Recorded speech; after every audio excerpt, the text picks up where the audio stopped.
Caddo Commission President Stephen Jackson. Hey, Mr. Stephen. Okay, so is it the work session today? At least we know that the Caddo Commission is considering, well, you tell us, as it pertains to the possible changing of liquor laws outside, well, in the parish. Correct. I believe that's an effort by Commissioner Lyndon Johnson to make some changes, I guess, identical to what the city of Shreveport has done with regard to liquor sales, Sunday liquor sales. Essentially to make the playing field even for businesses that are maybe not in the city limits but right outside? Correct. And so I haven't discussed whether I'm going to support it or not with Commissioner Lyndon Johnson. We did have one or two people speak in opposition. But the idea, I'm just speaking on what I assume Commissioner Johnson wants to do is allow those folks to be able to operate just as they are inside the city limits. Mr. Stephen, what's the genesis of all this? Why hasn't it been done before? Why is it now? Why is it suddenly so pressing? Is there a clamoring for a change in the liquor law, and if so, by whom?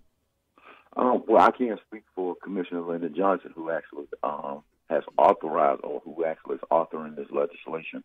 But I just know that part of his genesis, I believe, and I don't know that there's a big rush on it, is to, I guess, give the folks, business owners out in the parish, the same. They don't want to see business lost out in the parish to the city sales. So, because we also collect sales taxes also out in the parish. So if everybody's running to the city to purchase their alcohol on Sunday, then that's leakage that you'll have out in the parish. Folks, the folks that oppose this cite, alcohol leads to more problems, more crime, more drunk driving, etc. I agree. You have to look at the numbers, I guess, and see if it's worth what it may bring. I agree. At least in my district alone, when the city made their changes, I was not publicly opposed, but I did see it with a little skepticism. At least in my districts, you can trace a lot of, if you go back 15, 20 years ago, you could trace a lot of the crime that was taking place, and even in today, you can trace a lot of that crime to the activity in and around those liquor stores. Well, let's play devil's advocate for just a couple of seconds. Is keeping a liquor store closed on Sunday when it's open on Saturday night and Monday morning, is that really at the end of the day hurting? Is that going to make any difference, do you think?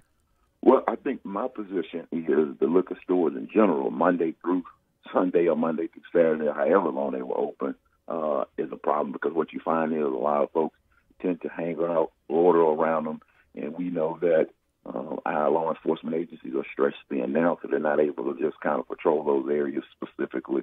But it always, if you look at the reports, if you look at some of the things, there was always a correlation between the liquor stores that were open, the folks that were hanging out there, the activities that took place there. And that's not to say that all liquor stores are that way, but a lot of them in certain neighborhoods were that way.